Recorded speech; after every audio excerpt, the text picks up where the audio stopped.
Hello students, मैं doctor Deepa Kaushik, associate professor history, government girls college Rajgarh. आज BA second year history paper first में हमारा topic है जहांगीर। इससे पूर्व हमने अकबर की धार्मिक नीति, अकबर की राजपूत नीति के विषय में पढ़ा। आज हम आगे बढ़ते हुए जहांगीर के विषय में अध्ययन करते हैं। जहांगीर का शासनकाल 1605 से 1627 ईस्वी तक रहा और यहाँ पर हम जहांगीर के शासनकाल में नूरजहां जुनता मतलब नूरजहां के गुट के प्रभाव के बारे में विशेष रूप से अध्ययन करेंगे। जैसे कि आपको विदित है कि जहांगीर, जिनका वास्तविक नाम मोहम्मद सलीम था, का जन्म 1569 ईस्वी में हुआ था। इनके पिता अकबर और माता का नाम मरियम उजमानी था, जो कि आमेर के कछवा शासक की पुत्री थी।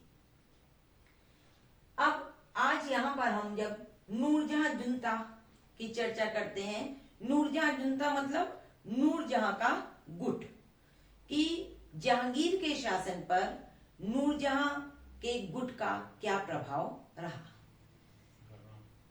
पूर्ण रूप से इस पर चर्चा करने से पहले हम नूरजहां के विषय में थोड़ी सी जानकारी प्राप्त करते हैं।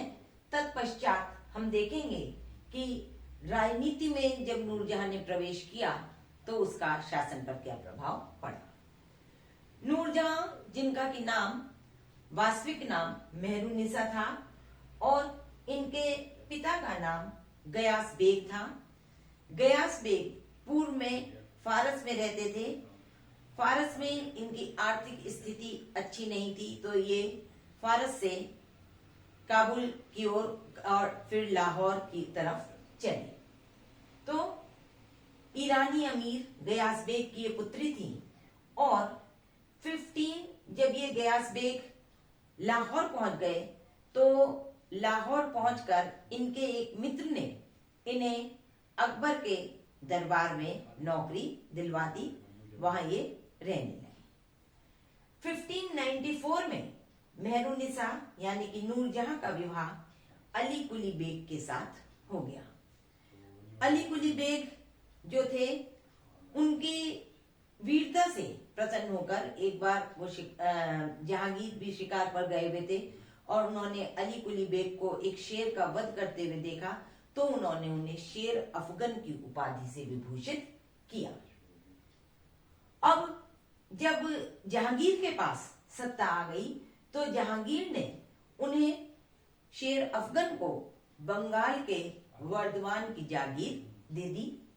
वहां पर अफगानों ने जब विद्रोह किया तो शेर अफगन जो था उसने उनका बहुत अधिक विरोध नहीं किया। तब बंगाल के सूबेदार ने शेर अफगन को अपने दरबार में बुलाया और उन्हें इस बात के लिए, इस विद्रोह के लिए आगाह किया और ये कहा जाता है कि शेर अफगन द्वारा कोई विशेष कदम न उठाए जाने पर शेर अफगन की बंगाल के सूबेदार कुतुबुद्दीन ने हत्या कर दी।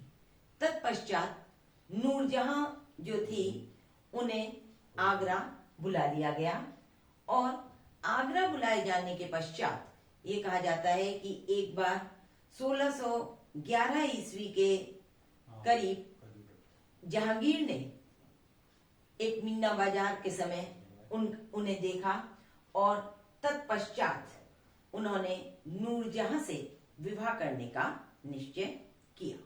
तो 1611 ईस्वी में जहांगीर का नूरजहां के साथ विवाह हो गया। उस समय जहांगीर की आयु 42 वर्ष के करीब थी। लेकिन जिस समय नूरजहां का विवाह हुआ तत्पश्चात उनकी राजनीतिक शक्तियां धीरे धीरे बढ़ने लगी और जहांगीर भी इस समय, जहांगीर ने शासन, राजनीति का संपूर्ण कार्य एक तरह से नूरजहां को सौंप दिया। तो राज्य की समस्त शक्तियां नूरजहां में समाहित हो गई। अब प्रारंभ होता है नूरजहां के प्रभुत्व का काल। तो नूरजहां के प्रभुत्व के काल को हम दो भागों में बांट सकते हैं। पहला काल जो था वो था 1611 से 1622 ईस्वी का, और इनके प्रभुत्व का दूसरा काल जो था वो 1622 ईस्वी से 1627 ईस्वी तक का रहा। अब कि नूरजहां का गुट क्या था? नूरजहां के गुट में उनके ही परिवार के कुछ सदस्य सम्मिलित थे और ये उनसे मिलकर नूरजहां का गुट बना, और जिन्होंने जहांगीर कालीन समस्त राजनीति पर अपना अधिकार कर लिया। तो गुट में एक तो नूरजहां स्वयं थी, पिता गयास बेग जिन्हें की जहांगीर ने एतमातुद्दौला की उपाधि दी थी, तो पिता एतमातुद्दौला, माता अस्मत बेगम जो थी वो उनके गुट की प्रधान परामर्शदात्री थी, और भाई आसफ खां थे। ये जो इनका भाई आसफ खां थे, ये कहा जाता है कि ये अर्थशास्त्र के बहुत अच्छे ज्ञाता थे और इन्हें अर्थ संबंधी मामलों की बहुत अच्छी जानकारी थी। और साथ ही इस गुट में उनका दामाद, उन्होंने अपनी पुत्री अर्जुमंद बानो का विवाह खुर्रम के साथ, जहांगीर के बेटे खुर्रम जो कि आगे चल के शाहजहां के नाम से जाने गए, उसके साथ कर दिया था। तो इस गुट में मुख्य रूप से 4 सदस्य थे, नूरजहां, एतमातुद्दौला, आसफ खां और खुर्रम। अब प्रारंभ में ये जो गुट था इसका प्रभाव काफी राजनीतिक हिसाब से यदि हम देखें तो प्रभावशाली रहा। ये कहा जाता है कि नूरजहां ने 1611 के पश्चात से झरोका दर्शन देना आरंभ कर दिया था। राजनीति का उन्हें अच्छा ज्ञान था, वो बोल्ड डिसीजंस लेती थी। उन्होंने दरबार में बहुत से परिवर्तन किए।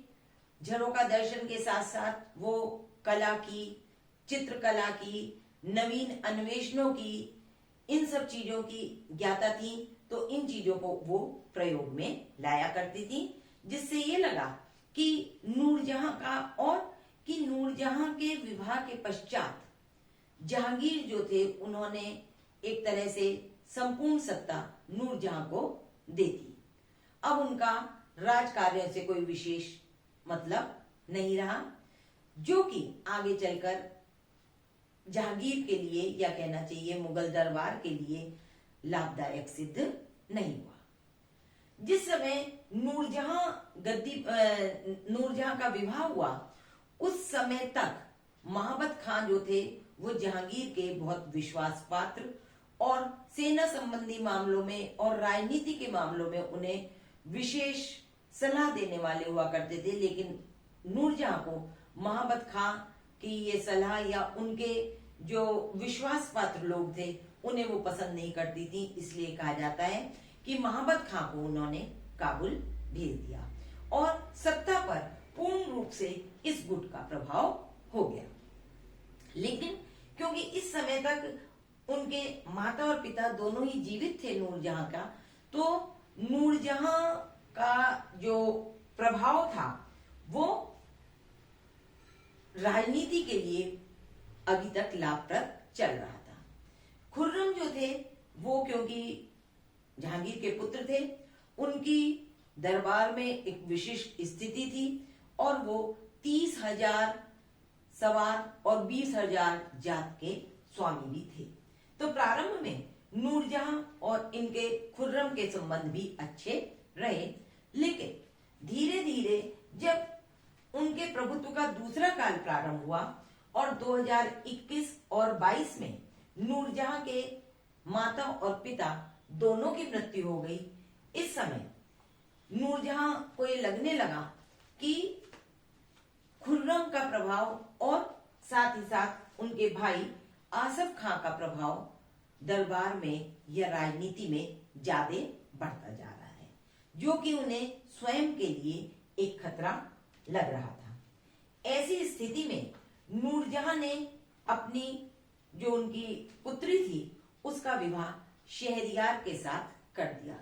शहरयार जो थे वो विलासी और निखट्टू टाइप का व्यक्ति था, और जब नूरजहां ने देखा कि खुर्रम दिन प्रतिदिन शक्तिशाली होता जा रहा है, तो उसने एक योजना बनाई कि खुर्रम की शक्ति को दबाने के लिए उन्होंने खुर्रम के स्थान पर शहरयार को गद्दी पर बैठाने की योजना बनाई, और अपने इस कार्य में सहयोग के लिए उन्होंने पुनः महाबत खां के साथ अपने संबंधों को सुधार लिया।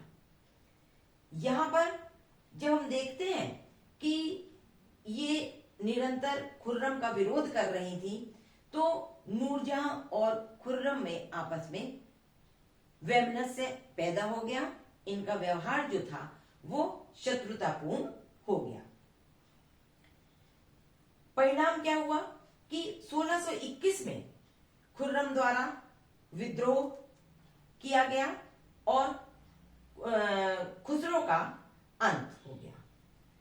नूरजहां ने खुर्रम के दमन हेतु महाबत खां का पक्ष लिया, और जिसका परिणाम ये हुआ कि जब महाबत खां का पक्ष लिया तो महाबत खां धीरे धीरे शक्तिशाली होता गया, क्योंकि नूरजहां की योग्यता और महाबत खां इन दोनों ने मिलकर खुर्रम के विद्रोह का तो दमन कर लिया, लेकिन उसका परिणाम ये हुआ कि इनकी शक्ति, महाबत खां की शक्ति धीरे धीरे बढ़ने लगी, और महाबत खां कभी भी नूरजहां का राजनीति पर जो प्रभाव या जहांगीर पर जो इतना प्रभाव बढ़ता जा रहा था उसे पसंद नहीं करते थे। इसका परिणाम क्या हुआ कि इसका परिणाम ये हुआ कि मुगल राजनीति में या उस समय की जो दरबार था उसमें गृह कलेश के बीच उत्पन्न हो गए। ये इनके प्रभाव के दूसरे काल ने गृह कलेश को उत्पन्न कर दिया। राज्य की जो स्थिति थी वो कि जो लोग थे वो आपस में एक दूसरे के से शत्रुवत व्यवहार करने लगे, और न केवल महाबत खां की वरन शहजादा परवेज की शक्ति में भी वृद्धि हुई, क्योंकि खुर्रम के विद्रोह को दबाने में इन्होंने महाबत खां का साथ दिया था। और यदि हम ये कहें कि यहाँ पर आसफ खां जो थे उन्होंने भी एक कूटनीतिक पूर्ण उनकी ये चाल थी कि वो खुर्रम को गद्दी पर बैठाना चाहते थे, और साथ ही साथ खुर्रम के सहारे वो नूरजहां की शक्ति को कम करना चाहते थे। लेकिन क्योंकि सत्ता अप्रत्यक्ष रूप से नूरजहां के हाथ में थी, तो इसलिए खुर्रम अपने विद्रोह में उस समय सफल नहीं हुआ। लेकिन खुर्रम के विद्रोह का कारण भी यही था कि क्योंकि नूरजहां की शक्ति दिन प्रतिदिन बढ़ती जा रही थी। तो यदि हम ये कहें कि नूरजहां के बढ़ते हुए प्रभाव के कारण या नूरजहां के प्रभुत्व के कारण दरबार में जो गृह कलेश की स्थिति उत्पन्न हुई, उसका परिणाम ये हुआ कि 1626 ईस्वी में महाबत खां द्वारा जहांगीर को बंदी बना दिया गया, क्योंकि महाबत खां की शक्ति दिन प्रतिदिन बढ़ती जा रही थी। वो नूरजहां की शक्ति को खत्म करना चाहता था, इसलिए इच्छा न होते हुए भी उसने जहांगीर को बंदी बनाया। तो यदि हम ये देखें कि यदि नूरजहां का प्रभाव जहांगीर पर या मुगल राजनीति पर इतना न बढ़ता, तो ये दोनों ही विद्रोह, चाहे वो खुर्रम का विद्रोह हो और चाहे जहांगीर के प्रति महाबत खां का विद्रोह हो, इसकी स्थिति उत्पन्न नहीं होती। तो कुल मिलाकर यदि हम देखें तो नूरजहां जुनता जो था, यह नूरजहां का जो गुट था, इसका जो प्रथम काल था उसमें राज्य को कोई विशेष हानि नहीं हुई, कोई ऐसी स्थिति उत्पन्न नहीं हुई, सब काम आराम से चलता रहा। लेकिन जो प्रभुत्व का दूसरा काल था, उस समय क्या है, उसने मुगल राजनीति की जड़ों को कमजोर किया और इनमें आपस में गृह कलह की स्थिति उत्पन्न हो गई। अब नूरजहां की योग्यता से विद्रोह जो हुआ था ये महाबत खां का, ये भी सफल हुआ। लेकिन क्या हुआ कि जहांगीर ने अपने योग्य और वफादार सेनापति को हमेशा के लिए खो दिया, क्योंकि अब जहांगीर का महाबत खां से विश्वास उठ गया। धीरे धीरे जहांगीर जो थे वो काफी बीमार रहने लगे और अंततः 7 नवंबर 1627 में उनकी मृत्यु हो गई। तो ये था नूरजहां गुट या नूरजहां जुनता और मुगल राजनीति पर नूरजहां का प्रभाव। Thank you.